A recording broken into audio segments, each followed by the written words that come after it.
How's everybody doing out there? My name is Bill Allison. Thanks for watching my video. Alright, today we're going to talk about crankbait selection, and we're also going to talk about how to fine-tune your crankbaits if you're having problems with the way they swim. First thing we're going to talk about is color selection. Today with our modern crankbaits, there are so many different colors out there, and it's very important to make sure that you choose the right color. The first thing we're going to talk about is clear water. Clear water, you want to throw more of your natural looking baits, your more natural looking colors, and things like that.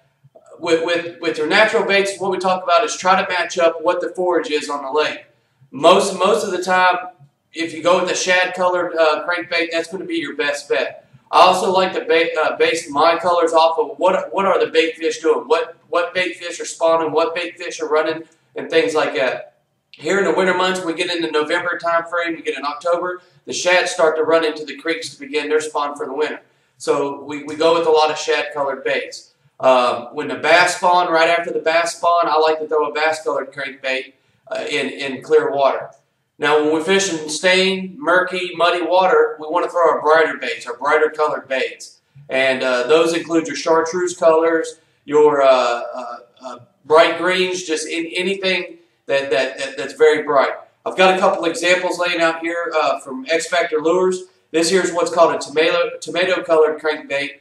This right here is probably my #1 go-to bait in stained water. I catch a lot of fish off this bait. We also have this chartreuse colored with a little bit of green on the top and the black stripes on the side. And this is what I throw in my stained water. Now in my clear waters, you throw more of like your shad colored baits like this, or you could throw what I have here is my bass colored crankbait with a lot of different greens and red flecks on the top of it to kind of give it that sparkle when the sun's beating down on that clear water. Now, when we fish in these winter months right now, believe it or not, there's a lot of different type of crankbaits that we have out there. We have our square bills, we have our coffin bills, things like that. What we're going to talk about today is we're going to talk about two different types of crankbaits, and that's floating and suspending. Here in the winter months is what we want to use. We want to use a suspended crankbait. And the reason why you want to use a suspended crankbait, if you've got this crankbait swimming, and you're swimming this crankbait, and it hits something, when it hits something, if you pause, that bait's going to stay right there. So if you hit a stump, you hit some brush or something like that, and you pause, that bait is going to stay suspended right there. Then you give it a little wiggle, a little shake. Before you begin to retrieve it again, you're going to trigger a reaction strike from these lethargic fish. Now, when we start to get into our warmer months, when we get into our summer patterns, you want to throw a floating crankbait. Because what that's going to do is when you're retrieving that crankbait, that floating crankbait, and you hit something, when you pause it, it's going to go straight back up. It's going to go straight back up, float back up, and then you can retrieve your bait again. Now, if you've got a crankbait, and that crankbait is swimming, and it's only swimming to the right, or it's only swimming to the left, this is a way that you can fine-tune it so that you can get your crankbait to swim straight. Because what's going to happen is you're going to grab a hold of this crankbait, and you're going to point it towards yourself. If this crankbait is swimming to the right, you're going to take your pliers here, and this eyelet that your split ring is attached to, if it's swimming right, you're going to bend it to the left.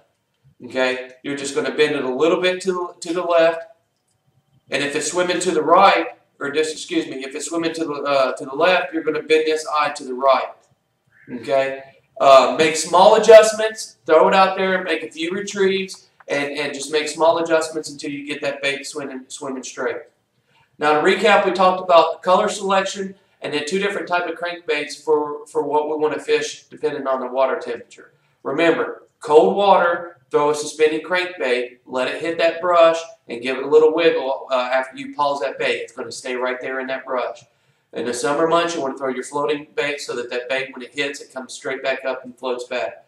Clear water, throw our natural looking colors. Muddy, stained water, you want to throw your brighter colors. My name is Bill Allison. Thank you for visiting my website, www.billallisonsenior.com, and continue to check back for more videos.